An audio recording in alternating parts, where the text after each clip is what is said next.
It's time to pull those belts tight, race fans. The front stretch is coming at you, presented by Joe's Karting in Council Bluffs. Now, here's Dan Taylor and Dirk Houston. This is Austin Dillon, driver number 3, Dow Chevrolet, and you're listening to The Front Stretch. Well, good morning to you, race fans, and welcome to The Front Stretch, presented by Joe's Karting in Council Bluffs, online at joeskarting.com. Fast-paced, white-knuckle racing just across the river, 23rd Avenue in Council Bluffs. Get over to Joe's Karting today and do yourself a little bit of fun. Do yourself a favor and have a little bit of fun. I apologize. That's the NyQuil and Tylenol talking. The whatever plague that has been going around has finally caught me, and now I get to suffer for the next couple of weeks. So, thus, you get to suffer as I ramble through the next couple of hours that we do the shows over the next couple of weekends. So, as long as it's gone by February 18th. I hope it is. I hope it is. Otherwise, I'm going to have some alcohol to try to burn it out of my system. Yeah, like that'll be a treat for the rest of us. Maybe. Coming up on today's show, Turn 1, we're going to talk a little bit of NASCAR news and notes, but we're going to save most of the time for turn number 2 as we are going to finally announce the 2018 Pick'ems contest. The rules are finalized. We're all set to go, and we're just ready to announce that. And we want to say again, thank you to Rick Havenridge of Wealth Partners, a subsidiary of Ameriprise, for sponsoring the Pick'ems contest again this year and making sure it's free for all of our awesome contestants. So we'll announce those rules in turn number 2, and we'll talk with Joe Saldana, father of Joey Saldana, in turns 3 and 4 for our Kosiski Auto Parts Legends of the Dirt Series. Also, as we've been doing all year long, we're now 4 weeks into the year, but we've been giving away prizes every single weekend. I figured since we have Joe Saldana coming up in turns 3 and 4, let's give away an autographed hero card to his son, Joey Saldana. So here's the question for you, 402-573-0590. That's the number to call. And if you are the first person to answer this question, then you're going to win yourself an autographed hero card Better from be a good Joey question. Saldana. What is Joey's nickname that he frequently uses? Now, I know there's nicknames that people give him here and there. Tracks throughout the area will dub people different nicknames. There's an official one, happens to be on his website. Hint, hint, hint. If you happen to know what his nickname is, 402-573-0590. What is Joey Saldana's nickname that he officially uses, and that is on his website and on his car? 402-573-0590. Dirk, as we're getting a little bit closer to the Daytona 500, we're starting to hear a little bit of rumblings coming out of NASCAR.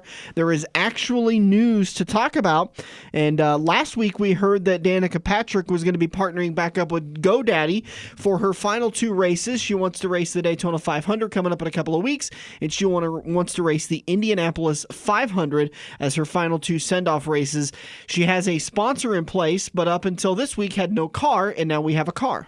Yep, she's going to go ahead and come down, and of course all the haters have come out on the social media. Oh, they have. And what people don't realize is she hung out and got with Premium Motorsports, going to drive the number 7, which she had some history with when she drove the 7 in the Xfinity Series for Junior Motorsports. Mm-hmm. But so she's got a little history with a 7 car. But she did hold out and got a ride with a charter. So she is in the Daytona 500. Right. Not going to go race there. She is in the show as long as they don't run out of cars. That's absolutely true. Which is a possibility. When you talk about the haters, I had to get a little nasty with somebody on the Facebook page. I saw it. I never saw the comment, but I saw you. That really made me dump mad. somebody out with a little profanity in there. I've got no problem if you don't like Danica Patrick, if you think she's spoiled, if you think she's no good, you don't have to get vulgar about it, and especially on a place like Facebook where there could be kids. But anyway, that's a conversation for another time. But yeah, good for her. I mean, and you could attack her and say, well, she couldn't get a ride with Penske, or she couldn't get a ride with this, couldn't get a ride with that. She doesn't need it. I mean, honestly, at Daytona, everything's pretty equal. These cars are within a tenth to 2/10 of each other. Brendan Gaughan showed that last year. He had 2, right. I think he had an 11th and an 8th, I think, at Daytona, and another top 10, I believe, at Talladega. So he had 3 fantastic finishes with a very low-tier team without a charter. Right. So he wasn't guaranteed a spot. He had to race his way in. But Danica going down, and this is supposed to be her NASCAR retirement, just think if she would happen to win the race. Just think can of worms that would open. Well, I was kind of thinking about that this week as the announcement was coming out. I don't think it would really change anything because the NASCAR wheels are in motion. Now, 5, 10, 15 years ago, when the wheels weren't 6 months ahead of the time frame, absolutely. But we saw it last year when Casey Kane picked up the win at Indianapolis or Pocono. He won Indy. He won Indy, and it didn't change his fate any. His fate was already sealed. The deals were already done. He was coming out of that 5 He was car. with a much bigger team. With her being with a small team, winning the Daytona 500, the purse money could give them another 8 or 10 races, and That's maybe true. they'd want her to stay in the car. That's true. Obviously, it's a marketing phenomenon. Would GoDaddy jump on board and stay there? Because this isn't going to cost the team a dime. And let's face it, GoDaddy has seen a resurgence with the backlash in Facebook. We're starting to see a resurgence in web hosting profits. And so GoDaddy went through that lull for a while where social media was huge. People weren't updating their websites. They weren't even getting websites. And now it's going back the other way. And so GoDaddy's able to finally get some profits back in their books.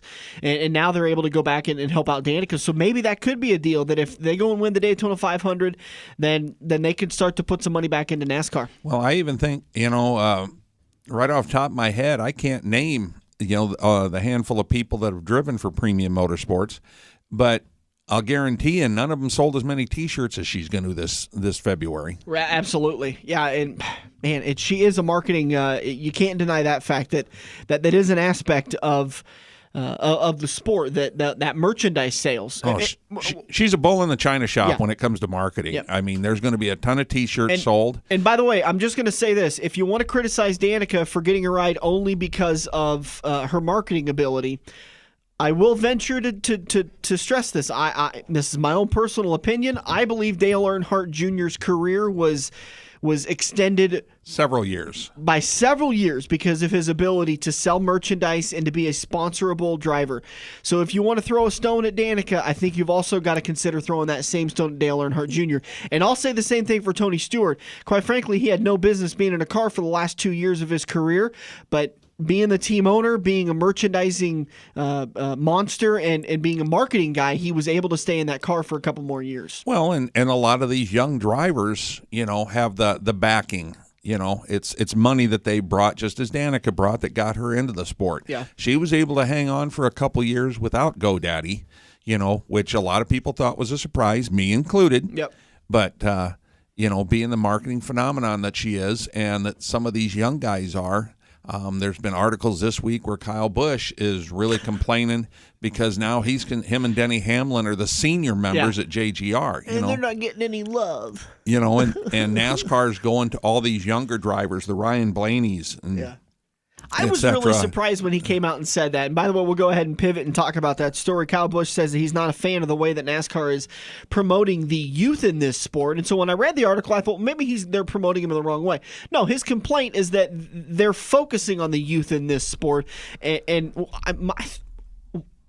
would that be a bad thing? I mean, if there's one common factor, it's that you're going to get older, and eventually you have to replenish your fan base. And that's something that NASCAR did very, very poorly in the 2000s.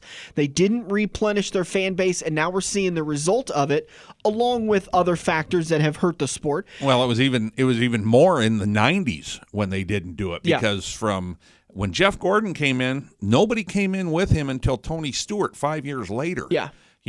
Having 4 or 5 of these guys come in, like Blaney and Chase Elliott came in together. Yeah. Now you've got your Larson William Byron and Suarez. These guys are all coming in now in, groups of 2 or 3. And Kyle Busch should be happy that he's an older statesman in the sports. It's not a bad thing, but, he's upset that evidently his face isn't going to get on enough other commercials or something. I don't know. I don't know why you would be upset at this. Yeah, it's kind of a question. And we're seeing a lot of these stories come out this week and over the last couple of days because everybody's down at Daytona getting ready for Speed Weeks, which are just around the corner. They're doing tests. They're testing out the new Camaro for Chevrolet. It's a very exciting time over the next couple of weeks. Well, along with that same deal, I mean, this is when NASCAR and like Fox Sports does a lot of those commercials and stuff you see. When you see them in the studio and they're they're walking up and acting all big and bad, Right. you know, or whatever when they show them leading the race. That's when all this is done. They're called segues. So when you segue from the live action to a commercial, and they've got, you know, so and so's leading the race, and like you said, he's walking up with a helmet. They're doing all their portfolio stuff right now, getting all those, and they're doing all their liners for radio and all that kind of fun That's stuff. why the story came out now. Right. Starcom Racing, congratulations to those guys. They acquired a charter. We don't know where the charter came from quite yet, but congratulations to them. So they will be a full-time Monster Energy NASCAR Cup Series team, racing all 36 races on the Cup Series schedule. And it brings up a long conversation that most of this will end up on the YouTube version of the show. So, but of why people are purchasing charters. Why would you even purchase a charter for the sake that, you know, there's a 40 Cup NASCAR field, and sometimes we only had 38, 39 cars.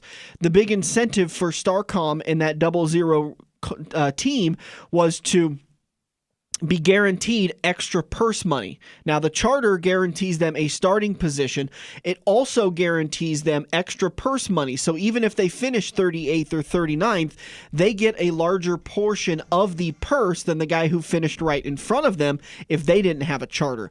So the charter will pay for itself over the year with the extra money that the team is able to guarantee itself with that extra bonus money out of the purse. And I'm trying to find right now, they did announce, and I saw it on Facebook, where that charter came from. But right off the top of my head, I cannot remember. Well, I could pull it up on the NASCAR or on the J-Ski website as soon as my laptop starts responding again. Because J-Ski does a really good job of tracking where all these charters go from. Well, they said where the charter came from, and I can't remember. And then they said that they are going to have RCR as... my guess, they just said an affiliate of RCR, but my guess is the engines are coming from RCR. 00 Starcom Racing acquired the Richard Childress Racing's charter for the 27 team. This is likely a lease. Yeah, it is a lease. Which makes yes. sense. A lease for 1 year, and they signed up to buy engines, etc. I'm pretty sure, because I'm not sure where they were getting them before, but my guess is that was probably part of the deal. Yeah, and the last time we talked with those guys down in Kansas in October, they mentioned that their plan was to have Derek Cope race that car until they were able to find a young up-and-coming driver that they could put in that car. So there are a lot of drivers in the Truck Series and the Xfinity Series that would be very, very qualified to sit down in that 00. But I would expect to see Derek Cope in that car for a majority of this year, maybe 4 or 5 races with a different driver to kind of test them out. Well, yeah, and I mean, they were very honest with us. They said if we run across a driver that's qualified to race in the Cup Series and he's got a checkbook in his pocket, obviously we're going to hire him. Right. You know, they were very honest with that. That's going to do it for the news that we have as of the time we recorded the show. If you missed any portion of that news or you want to hear the extended version, head on over to the YouTube channel. We'll post the show at 10 a.m. on this morning so that you can hear the extended turn number 1. We'll be back at turn number 2 to talk about the 2018 Pick'ems contest. We're going to review the rules and how you get signed up. We'll be back here on the Front Stretch. Are you looking to book your next outing? Look no further than Joe's Karting in Council Bluffs. Located just north of Bass Pro Shop, Joe's Karting can handle outings of well over 100-plus people. Bachelor parties, corporate outings, team building, birthday parties, and much more. Give Buddy a call today and reserve your outing. Joe's will even work with local restaurants to cater your event. Book yours today at joeskarting.com. That's karting with a K. It's time to get to Joe's and find out what everyone already knows. This week's Young Gun on the Front Stretch is 21-year-old Mariah Bade, who kicked off her career when she was 8, racing at Wavelength, where she won Rookie of the Year honors. After taking a few years off to focus on her passion for competitive cheerleading, Mariah returned to the driver's seat in 2014, where she finished top 5 in points at Mini E 3 years in a row. In 2016, she moved up to the big track, sharing seat time in a hobby stock with her sister Chantel. In 2017, she got her own hobby stock, where it was all about gaining experience experience and seat time. Even after missing 4 races, she was able to pick up a 19th place finish in the points. Outside of racing, Mariah loves coaching and cheerleading while she's working on her degree in occupational therapy. Mariah plans on racing full-time in 2018 at Eagle Raceway behind the wheel of the 04 Warren Rowe Graphics, TJT Photography, Big Deal Car Care Hobby Stock. This week's Young Gun, Mariah Bade, has been presented by Sarah Kelly and Sewell Personal Injury Attorneys. For almost 70 years, Sarah Kelly Sewell have been Nebraska's premier personal injury firm. Race drivers, fans, and their families have been calling Sunset Speedway's Craig Kelly for over 30 years. The IKS firm focuses first on your healing and appropriate medical care, then they focus on getting you great results. Craig Kelly and his experienced team at IKS stand ready to handle your injury claims in both Nebraska and Iowa. If you or a loved one have been injured, Google Craig Kelly or call him at 402-391-4000. We're hooked up in turn 2 and still showing the green flag on the front stretch. This is Jack the Gasman Dover, and you're listening to The Front Stretch. Welcome back to the front stretch, heading into turn number 2. Time to talk about the Pick'ems contest. We have surveyed most of the Pick'ems contestants that were involved in the contest last year. We had about 70 people that signed up for the season-long contest, and we got some good feedback on some ideas that we could improve the Pick'ems contest. And just because we didn't use them doesn't mean we won't in the future. For me, I like to sit and think about things for quite a while and kind of gameplay how they would work in different scenarios of how the season unfolds. Well, as we talked, we can take a look at some of those this year as the season goes by and see what they would have done or what they would have changed. And for those of you that did send an idea in, you also need to look and see what your idea would have done, because you might, we had people say, you need to do this. Well, halfway through the year, you're going, boy, I'm glad they didn't change that, because I'd be in 104th place right now. Yep. I kind of felt like a series director for one of these touring series of pooling the drivers and saying, what would you guys like to change? And Kyle Busch says, well, I'd like a harder tire at Richmond because it would have worked out better for me. But the next race, it wouldn't have worked out better for him. So, oftentimes it's what would serve me the best. But I think the people that emailed in, they gave me some great ideas, and I think it's something that, Dirk, you and I are going to talk about routinely over the year to see. One of them that I kind of liked was a bonus for the regular season winner. Now, we're not going to implement it this year, but something I kind of want to see how it unfolds for another year, and then maybe we'll implement it for the 2019 Pick'ems contest. Well, now that we're working with the website company, NASCARpoolsonline.com. Yeah, it changes what actually we can do.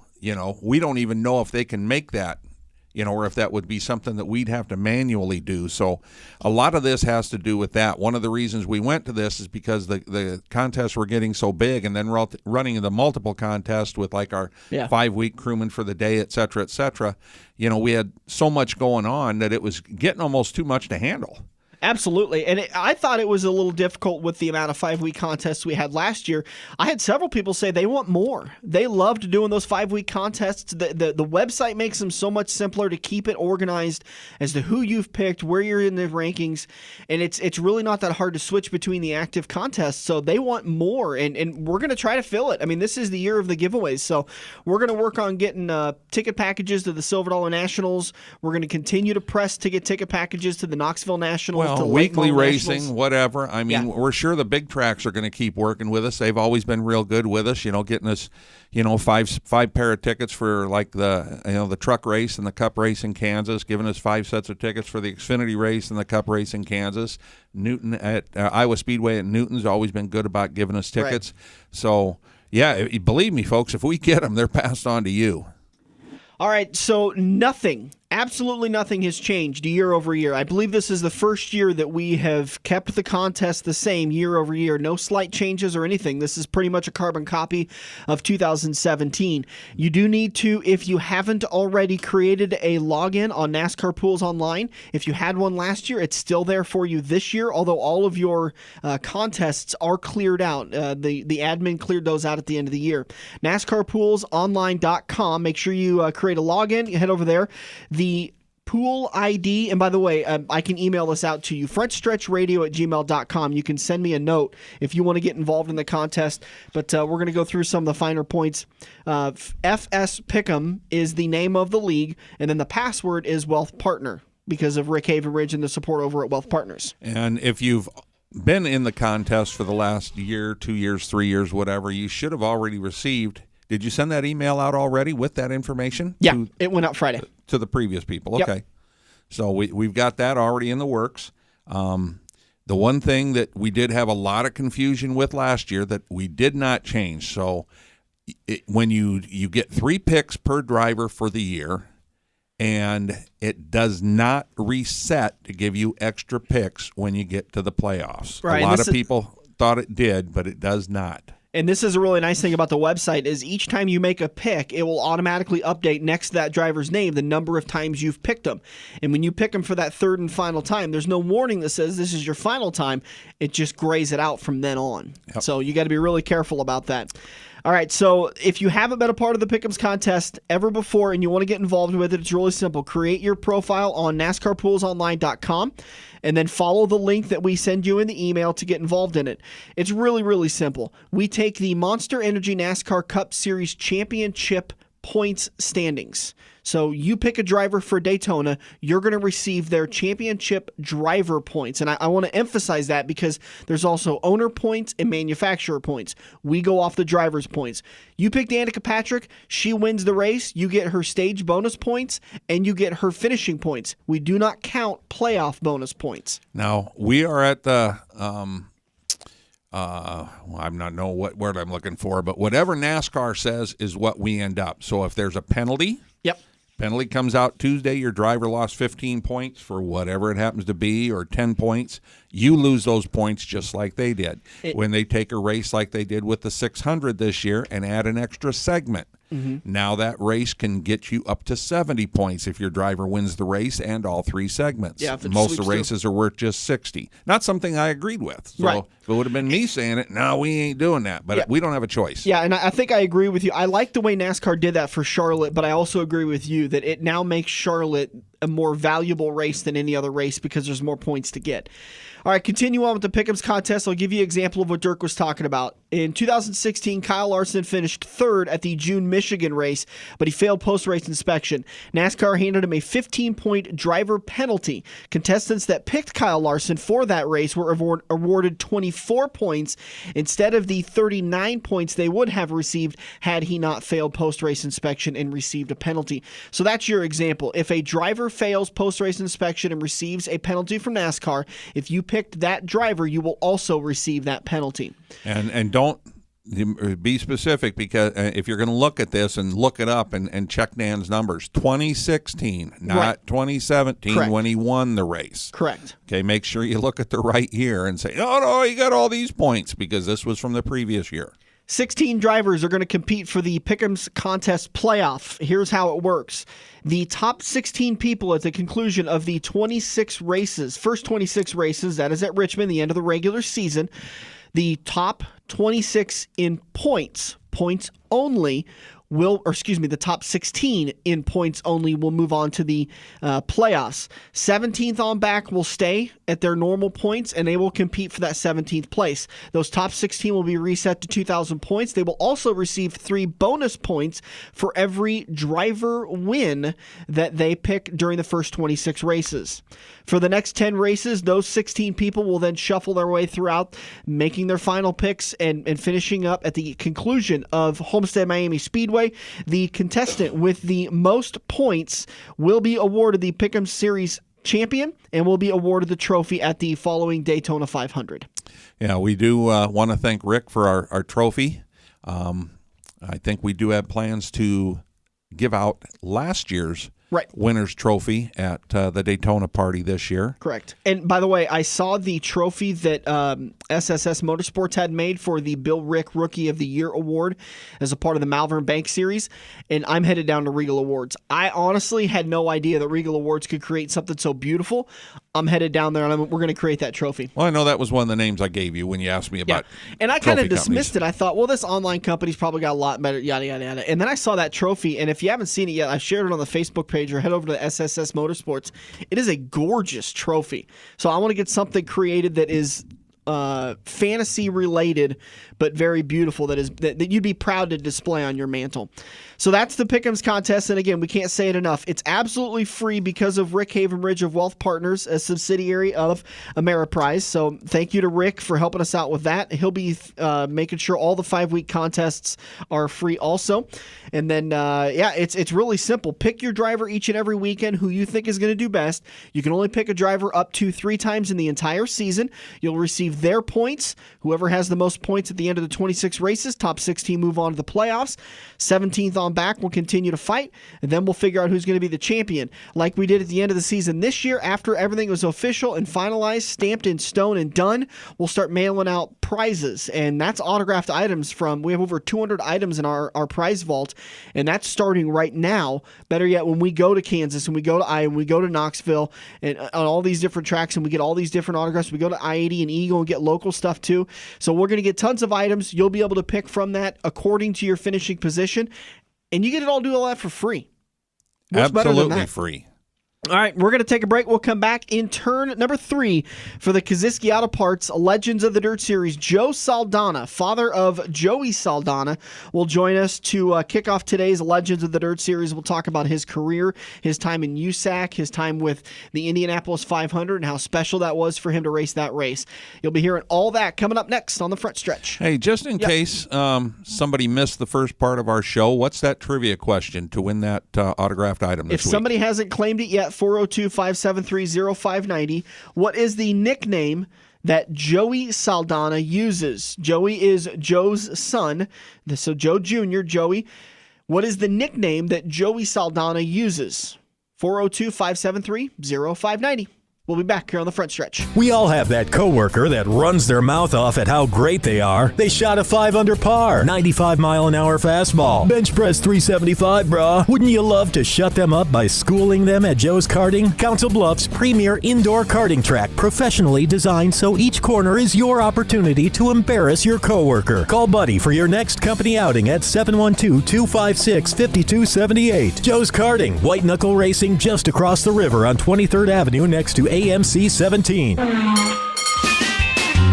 you love wings, if you love rings, and all kinds of other tempting things, great times, great food, get to Quaker Steak and Lube. Quaker Steak and Lube is the official watering hole for the front stretch and the best place to catch all the NASCAR action today. Open at 11 a.m. with delivery available to Council Bluffs. Great times, great food, get to Quaker Steak and Lube. Feather the brake and get back to the gas. Dan and Dirk are headed into turn 3 on the front stretch. This is Tim McCready driving a Sweeteners Plus number 39, 2017 Silver Dollar Nationals champion. And you're listening to the front stretch. Welcome back to the front stretch, heading into turn number 3, and it's time to continue our Kosiski Auto Parts Legends of the Dirt Series. This weekend, we're talking with a guy who currently resides in Brownsville, Indiana, and known as Brownsburg, in Indiana, and that's Joe Saldana, father of Joey Saldana. How you doing, sir? Good. Glad to have you on the show. We've wanted to get you on for a little while with being the father of Joey, but more importantly, being your own legend in your own rights with your career. If you don't mind, let's get started with the way that our listeners are pretty familiar with. Talk about the early days of racing for you. Was it a thing to do with buddies? Was it a family thing, or how did it get started for you? Well, I was in high school, and I didn't have no driver's license. I lost them, and so I was helping my uncle and Buck Falstead. They were racing at Capitol Beach and that. So I bought, in 1961, I bought a race car with the trailer. But the thing, I can't remember if I bought it from a party in Lincoln or if it was from a party in Beatrice, Nebraska. But anyway, I'd only given $500 for the car and trailer. And it was a 39 Chevy frame with a Chevy V8 in it with a 32 Ford body on it. And that's what I raced. Back then they called them modifieds or whatever. But that's what I raced there. And so from 1961, it just kept going and going. And then I ended up in sprint cars, and then I drove for different people there around Lincoln, like Bill Smith and Gary Swinson. And then I had my own car for a lot of years and brought the Mechanical Rabbit out in 1967. Don Brown, Greg Weldon, and myself all had these cars, and they were way ahead of themselves. We had power steering when no one knew about them, and we had a half-bar car in the front, and rear was a full-length bar. And then we had adjustments on top of adjustments, and it really made you think. And we brought that car out in 1967. Carl Cindric came back with me from California, and we brought it out, and we ran it at Knoxville and all over. And right now the car's been restored, and it's at Bill Smith's museum there in Lincoln, Nebraska, and it's gone to different shows and that. So I'm kind of happy that I've got cars that I've driven that have been in museums all over the country. So it makes me feel good. How did it take me back again and kind of cover that a little bit more with how it got started? Were you a fan of dirt racing before you got to be driving? Well, yes, because I was helping my uncle and Buck Falstead. Right. And that's how I got into it. And then I wanted my own, and then it just, it just went from there. And I wasn't interested in school, so machine shop in school and racing is what kept me going. Yeah. And that's the whole thing. I mean, I'm not going to lie to you. I really enjoyed the speed and the competition. It's amazing how that passion keeps you going through, and you think about it, like how some of the late nights and some of the tough hills you had to climb, that passion for the auto racing is what really kept you going. Well, that's the thing, that people don't realize what it takes to keep going in this sport. I mean, I'm not going to lie to you. After you get going bigger and bigger, it's more backstabbing, and it's. But you do meet a lot of good people, and you go to a lot of different places. I mean, I've got to go to England and France and all that, so through the Champ cars when I ran them. So I can't complain. I've really enjoyed it, and it's been a good life for me. I can't complain because everything I've ever got has came from racing, so I can't complain. You started by getting started there about 1961. Did a few years in, did you have to take a break and go do some Vietnam service, or were you past that stage in your life? I was. My father was a bricklayer, and so I was not a dream, but a apprentice bricklayer. And back during the wartime, I didn't realize, but if you're apprenticed in any of the trades, like carpenter, plumber, electrician, bricklayer, whatever, that's when the government was involved. They would not take you if you had so many hours and so many years of experience. Well, I had fallen under that to where I had had enough hours, I had enough years in to where I didn't have to go to Vietnam because I had enough hours so I kept doing it. And the bricklaying is what paid for my racing, let's put it that way. Wow, that's a lot of bricks to lay to turn some laps. Well, that's true. I bet you had some pretty good forearms, though. Yes, that's one thing they always said. I had good arms to wear. Because back then, we didn't have power steering, so you had to work out. We had an old Hudai shock with a steering wheel on it, sitting on a kitchen chair, and you mounted it all there, and that's how you worked out. You turned that steering wheel. And so that's what it helped me, definitely. I always thought that was power steering by Armstrong. Well, that was. But then Saginaw made a steering gear for the Champ Dirt cars back in the 66 rather. And so in 67, that's when we brought the Mechanical Rabbit out, and that's when we put power steering in them. And what happened, we were building the cars in North Hollywood, California, and Tommy Lee, that's how he got started building the steering gear. And then Orrin Prosser was going to school in Sacramento for Saginaw steering gears, and that's how we found out which steering gear to buy. And it was like looking for a needle in a haystack because it was a 1963 Buick Skylark with a power steering in it. It turns right direction and everything. After we came out with them, people bought Saginaw steering gears from the junkyards and put them in, but they had to put an idler arm up front to change the direction of the steering so it would go the right direction for it. Back then, when you're talking about in the 60s, kind of the 50s and 60s, that was kind of the Wild West of racing. There was a lot of things you guys were trying. Most of it didn't work, but some of it did. Yes, yeah, we tried everything. And back then, you had to build everything. And if you wrecked a car, it took you months to straighten it out, which today, if you wrecked a car or anything, you buy everything out of the catalog. You call Maxim, you call these car builders, and they send you any part you want, and then there's other manufacturers of parts. So it's quick to rebuild a car, where back in the old days, you had to build everything. Yeah. I mean everything. Take me through some of the tracks that you raced early in your career that you had a lot of good times at. All of them. I mean, I can't name certain ones. Knoxville was good to me. Sedalia was good to me. I liked running the miles and the half miles, but I enjoyed Eagle, Midwest, Beatrice. There were some other racetracks around in Lincoln, but back then we didn't have the World Outlaws or the All-Stars where we could travel around with them. We had to go like from Lincoln to Phoenix, Lincoln to Dallas. We went to Minot, North Dakota. We went all over. Sioux Falls, Oklahoma City, Belleville, Kansas, just different racetracks. We went all over. It was, we didn't have a circuit. The circuit was you just jumped in your pickup, and you didn't have the semis and all that and enclosed trailers. You had open trailers. You had a pickup with a camper shell on it, and you took the back window out and put a boot in there, and that's where you slept a lot of times going back and forth from racetracks. How involved were your parents when you were into racing? They wasn't against it. They were for it. They helped me. Charlie Martin there in Lincoln, Nebraska helped me a lot. There was a lot of people. It wasn't me. It was a lot of people. It wasn't I, you know what I mean? It took a lot of people to get me to where I went and how far I went, because you can't do it by yourself today, or back then you couldn't either. Yeah, it really is a family affair. It takes an army for a race team. Well, it does, and now it's so much money involved that it's all business. Yeah. And that's the way you have to look at it. It's sad, but that's the way it is. You think that takes some of the fun out of it? Oh, it does. Yeah.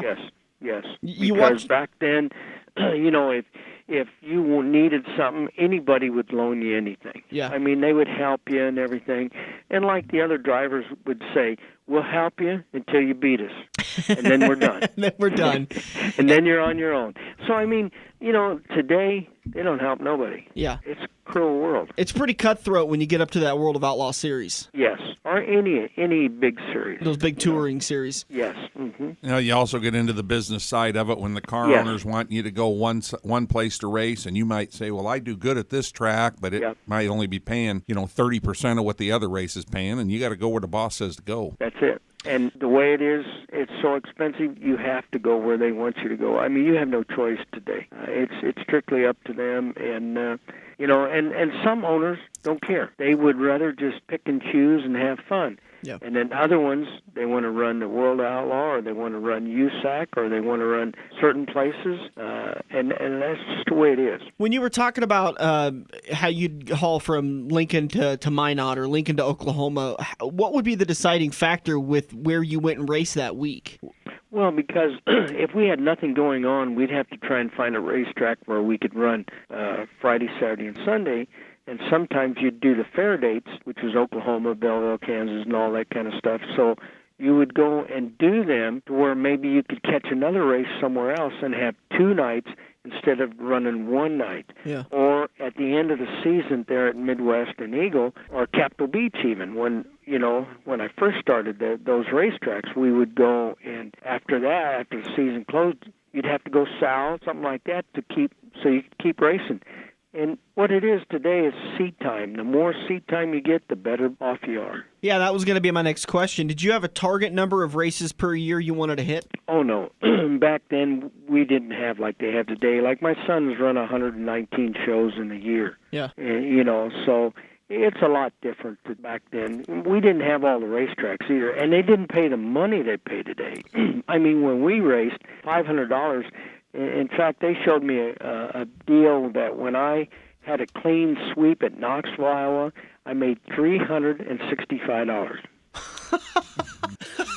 I'm sorry. Yeah, I most don't mean races pay more than that for tow money now. Well, I'm just telling you. And then I've got a lady brought me an old paper of Knoxville, and it showed the year that those years were. And then the following next year, or 2 years later, they went to 500 to win. So it's a lot. Like when I won the Knoxville National in 1970, it only paid $3,000 to win. Yeah. Now it pays $9,000 or $10,000 just to take the green flag. Right. I mean, if you just took the flag and pulled in, you got $9,000 or $10,000. Yeah, and it's also you didn't have the social media or computers. No. You couldn't just jump online and say, "Hey, there's a race 30 miles from here." You had to know that. You had to get on the phone, and not your cell phone. You had to stop and put a quarter in some payphone somewhere and make the phone call. You had no cell phones. You had none of that stuff, and it was the word of mouth is what told you. And Speed Sport, when they used to say that's not in existence anymore. But we used to look in there, and that would give you a couple weeks in advance where races would be, and we'd pick them out and go. Yeah, here in the Midwest, you had the Hawkeye Racing News. I remember I subscribed to that, so that was always good. But yeah, you didn't know. I mean, once in a while on the radio or 3 times a year, you'd get to see a NASCAR race that was taped 4 months earlier. It's true. Well, hey, how about we take a quick break? We'll come back. We'll talk about your time in USAC and the Champ Series, and then also racing in the Indianapolis 500. Okay. We'll be back here on the Front Stretch. For almost 70 years, Sarah Kelly Sewell have been Nebraska's premier personal injury firm. Race drivers, fans, and their families have been calling Sunset Speedway's Craig Kelly for over 30 years. The IKS firm focuses first on your healing and appropriate medical care, then they focus on getting you great results. Craig Kelly and his experienced team at IKS stand ready to handle your injury claims in both Nebraska and Iowa. If you or a loved one have been injured, Google Craig Kelly or call him at 402-391-4000. Hey, look at that. You're sitting on your couch playing Halo, Madden, or NASCAR while your friends are at Joe's Karting. Each lap is an adrenaline-filled, heart-pumping, white-knuckle experience that you can only get at the Metro's largest indoor karting track. Eco-friendly Honda engines rip you around the professionally designed road course at breakneck speeds. Can you reach the 14-second lap bracket? There's only one way to find out. Put the controller down and get to Joe's Karting, 23rd Avenue in Council Bluffs next to Quaker Steak and Lube. It's checkers or wreckers as we enter turn 4 on the Front Stretch, presented by Joe's Karting in Council Bluffs. Hi, this is David Starr, driver number 44 Zachary Toyota Camry in the NASCAR Xfinity Series, and you're listening to the Front Stretch. Welcome back to the Front Stretch. Rolling into turn number 4, just about ready to wrap up today's Kosiski Auto Parts Legends of the Dirt Series. We're talking with Knoxville Nationals champion, Touring Series with the USAC and the Champ Car Series, also race Indianapolis Speedway. Driver Joe Saldana, father of Joey Saldana. Joe, take us through. In turns 3, a little bit ago, we went through the 60s and a little bit into the 70s. And you mentioned that you raced for a couple of guys. Did you ever have the opportunity to have your own car, or did you prefer to race somebody else's? I had my own car until 1969, and then I started driving for different people. And I drove for Roger Beck, Bill Chadbourne, and John Levern. That's when I won the Knoxville National in 1970. And I wanted to move up from there. And I went to USAC. I moved to Brownsburg. And from there, I drove different race cars. I came back here to run with Steve Stapp in USAC. And then in 93, I won the Hallman Classic on ABC Wide World of Sports. It was a car out of Toledo, Ohio. From there, I went to running the Champ Dirt Cars and midgets. I didn't really care for the midgets as much. And then in 1976, I won the Hoosier 100-miler at the fairgrounds here in Indianapolis. And after that, then it put me into the Speedway cars. And so in 1977, I drove for A.J. Watson Leader Card out of Milwaukee, Wisconsin. And my first year at the Speedway, I was first alternate. I was 34th. So then from there, I went and started driving for Gus and Dick Hoffman out of Cincinnati, Ohio. And we ran 78 and 79 and 80 at the Speedway. And so that's how I got to the Speedway. And then it just kept going from there. So it's been a good career for me, and I've had a lot of fun. But I never got to race stock cars. I never did. I wish I would have, but I didn't. So the speedway cars is the most I ever got to do. And to run the Indianapolis 500 was a goal that I'd set back when I started racing, and I said I'd really like to run it. So I did succeed in doing that. With finishing, or I should say not finishing, but qualifying 34th that first year, did you ever sit down? It was a heartbreaker. Well, I'll bet. And I'm sure when you missed, it was probably by a, like a 1 mile an hour average or whatever for the lap around the track, because I don't even want to guess what the times were, back then. But did you ever sit down and maybe take a look? I'm sure they still had a 4-lap qualifying average back at that time. Did you look to see if maybe you had just done 2 laps like just about every other circuit's ever done for qualifying if you'd have made the show? I never did, but I will tell you. What happened was A.J. Watson built 2 motors. Don Cota worked for A.J., and he was my chief mechanic. And he was so mad at A.J. because the 2 motors he built bumped us out of the show. He built one for Don Martin, and he built one for Jim Macri. And those 2 offies, that made me 34th. So he was not happy, but that's the way racing was back then because everybody helped each other. Yeah. And even the speedway cars today, it's not the same, trust me. It's all about money. It's all business. Oh, yeah, we've talked about that. We had a couple of our regular visitors on our show, like Jack Dover. I'm sure you've heard of Jack in the sprint car world. And we were talking about when he rented an engine to compete with the 410s at Knoxville last year, that, he figured he was down a few horsepower because he didn't have the extra 20,000 for that extra 20 horsepower. That's true. That's true. These motors today are $58,000 to $68,000. Oh, absolutely. Yeah, it's ridiculous. And it's out of sight. That's a house. Yes. You don't have to tell me. You can buy a house for that. That's more than my first house cost. So Me too. And the house, I'm going to tell you, will make you money. That motor might blow up in 3 laps or it might blow up in 10 laps. Yep. And then it'll cost you another $15,000 to $20,000 to put it back together. So, yeah. And it's going to cost you $15,000 to rebuild it after you use it for 800 laps too. So yes, definitely. It's different, but that's what makes everybody keep going. It's the whole thing about racing, the competition. Everybody wants to beat everybody, and sometimes money is no object. And like they used to say, speed costs money. How fast do you want to go? The cubic dollar. Yep. The best thing for the racing economy is competitiveness, because as soon as somebody spends a couple of dollars more for this part, everyone else has got to do it. That's right. And a lot of times it's monkey see, monkey do. Yep. And it's that way in all racing. Yeah, we've talked about that many times in our little dirt track world around here. If somebody went out and painted their wheels red, white, and blue and won the feature, every car would show up the next week with red, white, and blue wheels. They would, because that's just the way it is. Superstition. I mean, it's crazy, but that is.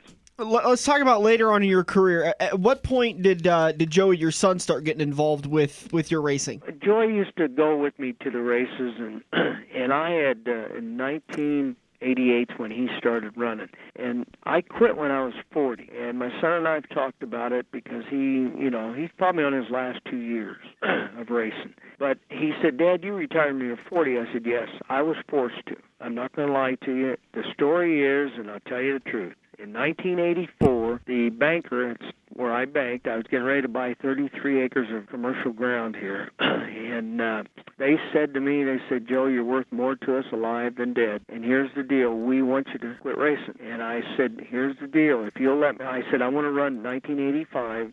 That'd give me 25 years. Let me do that, and I'll quit for you." And they said, "Okay, how many races are you going to run?" I said, "I'll run probably 14, 16 sprint races for Galen Fox." He banked at the same bank, so they knew him. I said, "I'll run 4 champ dirt races for Maury Amerling out of New York." And I said, "I'll retire in October at the last race at Eldora." And they said, "Okay." And they didn't put an insurance policy on me, and I bought the 33 acres of commercial ground. An insurance policy that you know about.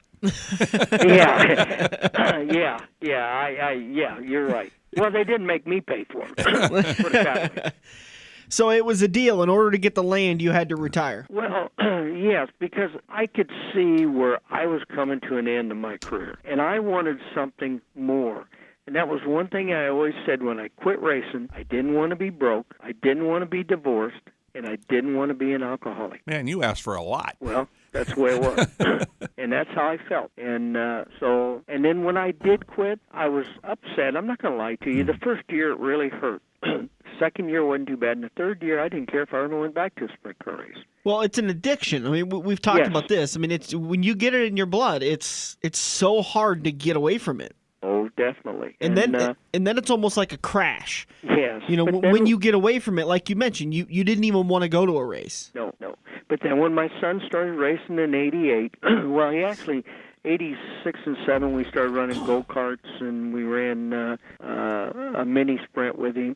And then in '88, when he turned 16, is when I put him in a sprint car. And so that got me involved, and I enjoyed it. And I later went to the banker and thanked him because I didn't realize I had so many things on my mind, and I was doing so many things that it was a relief to get away from it, and it was made it able that I could help him. And then when I owned that World Outlaw team in 2000, 2004, I could afford to do that. Yeah. So it was a deal where I thanked the banker. He really did me a favor, and I didn't realize it. Did you, going back at it now, do you think maybe you would have pushed Joey in a different direction? You know, I thought about doing it in USAC. We tried some racing in USAC and all that, but he didn't feel comfortable, and I didn't know they were going to have that IRL, or I'd have stuck it out. And I didn't know about all this other stuff. So, you know, it was a deal where I wanted to make him comfortable, what he felt like he wanted to do. And so when he chose to run the wing sprint cars, I said, fine, I'll help you in any way I can. And that's how I left it. He's made a good living from it, and he's met a lot of good people. So, no, I wouldn't change anything. It's been good for the whole family. Later on in your career, so we've talked about a little bit about when you've decided to retire, and now you're kind of helping Joey out a little bit. You're still finding that love in the sport. You mentioned being a team owner for a little while, and probably going out and seeing Joey race whenever you can. I go whenever they're close. I'm not going to lie to you. Like Knoxville last year, I didn't go to it because I had a hip replaced.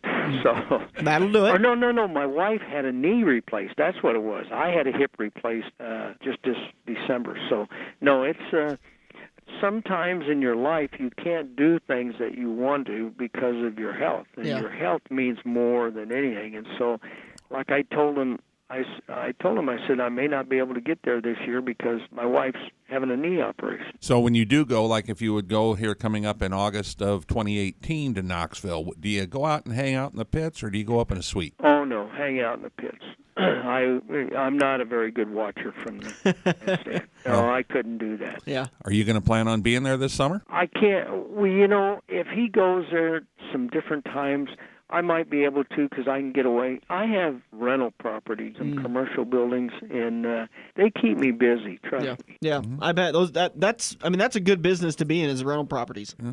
Well, we just like to hook up and shake your hand and say hello, because we always go over and we cover Knoxville. We just come over for Saturday and cover the feature and get some interviews with the top 3, 4, 5 drivers, whatever we can get taken care of, and then we do the same. Supposedly, Joey was driving for Rudine this year. They're going to pick and choose their races, run some All-Star races, run some World Outlaw. They're going to run different races, Knoxville. So if they do that, they may come over, and I may come over, because I like going to Knoxville, and I like going to Eldora. There's certain racetracks I really enjoy going to because you can see them good. They're beautiful tracks. I mean, I've never been able to be to Eldora, but Knoxville is just such a coliseum, a prime example of what dirt racing could strive for if everything goes perfectly well. Oh, definitely. Joe Saldana, we do appreciate you joining us today for the Legends of the Dirt Series. Have a great off season, and like Dirk said, we hope to see you down in Knoxville in August. I will. I promise you I'll see you. All right. Thank you. Have a good day, bud. Thanks, Joe. Thank you. Bye. Joe Saldana Sr. wrapping up today's Kosiski Auto Parts Legends of the Dirt Series. Good stuff. Yeah, just 2 more weekends left. We've got Rick Auckland that we're getting lined up. I believe we're going to have him on next weekend, and then the following weekend we're working on getting one more for you before we wrap up this season's Legends of the Dirt Series. And we want to say thanks everybody down at Kosiski Auto Parts for bringing us that. By the way, if your car's slipping and sliding, moving around, and you happen to get beat and banged up, your first stop needs to be at Kosiski Auto Parts. They may be able to get you a replacement fender, a replacement bumper, a replacement wheel, hub, tire, whatever you want to call it, and then you can take it down to your body shop, get it cleaned up, and get it blended into your car color, so that way you're saving yourself a little bit of money. There's no reason to go and spend full price on a brand new piece of sheet metal when you can go down to Kosiski. Japan, that isn't going to fit right. When you can go down to Kosiski Auto Parts, they've got the cars sitting on the lot. It's perfect condition metal, just needs to be sanded down and repainted to blend into your car colors. Give them a call today, or head over to Kosiski.com. That's their salvage yard website, Kosiski.com. And also, don't forget to join us February 18th for the Daytona 500 viewing party. The Daytona 500 kicks off at about 1:30, so we're going to get to Quaker Steak at about 12:30. We're going to have a ton of prizes to be given away all day long as we watch the Great American Race. We'll get you signed up before the green flag waves for the Pick'ems contest. We'll have rules and sheets to help you out throughout the entire season to show you who finished where each stage in each race and who finished where in the top 5 for the final results at each race for the entire season. So get all that stuff Sunday, February 18th at Quaker Steak and Lube in Council Bluffs. On top of that, great beer specials, great food specials, and you could win cash prizes on top of the autographed items that we're going to be giving away. So much great stuff available going on down February 18th. It's free to show up, and it's free to be a part of the Pick'ems contest. You got to put a little bit of cash in to win some cash in the Quaker Steak and Lube pools, and then you can sit back and enjoy a lube tube, some great delicious wings, some beer, some great food down at Quaker Steak and Lube in Council Bluffs. So if you want to get any more information, head over to the Front Stretch Facebook page, click on our events, and you'll see the Daytona 500 viewing party. I want to say a big thank you again to Rick Havenridge for supporting the Pick'ems contest, the fantasy league that we run all season long. Thanks to Rick, we're able to offer it to our fans for free. If you want to get any information on the season-long fantasy league that we run for the NASCAR season, where you could win some great autographed items all year long, all you got to do, email us, frontstretchradio@gmail.com. Let me know you want to be a part of the contest, and I'll send you over all of the rules and all of the information. And again, a big thank you to Rick Havenridge of Wealth Partners, a subsidiary of Ameriprise, and they'll be able to help you. And thanks to him, we're able to offer this contest for free. All right, once again, February 18th, Quaker Steak and Lube, the Daytona 500 viewing party. Coming up next weekend, your chance to win Bobby Pierce autographed hero cards. We'll sit down with Rick Auckland for our Kosiski Auto Parts Legends of the Dirt series, and we'll talk with Bob Harris of Adams County Speedway. We'll recap a little bit of 2017, talk about the changes coming for 2018, and we'll preview the races to come in 2018 for Adams County Speedway. We're going to end it for today. We'll be back next weekend to do it all over again. Dirk, we're just, after today, we're 2 weekends away. We have next weekend and then February 11th, which that'll be after the Clash before the Daytona 500. It's just a couple of weeks away. We're almost close enough to hold our breath. We'll be back next weekend to do it all over again. This has been The Front Stretch, presented by Joe's Karting on AM 590, Omaha's ESPN Radio. Have you ever watched NASCAR, dirt track, or IndyCar and thought, I could do that? Joe's Karting in Council Bluffs is the place to put your money where your mouth is. Races fire off every 10 minutes, so what are you waiting for? Get to Joe's Karting on 23rd Avenue in Council Bluffs, next to the Mid-America Center, and find out how easy it is to drive a race car. Each Joe's Karting car is powered by an eco-friendly Honda engine capable of a 14-second lap. That's if you're as good as you think.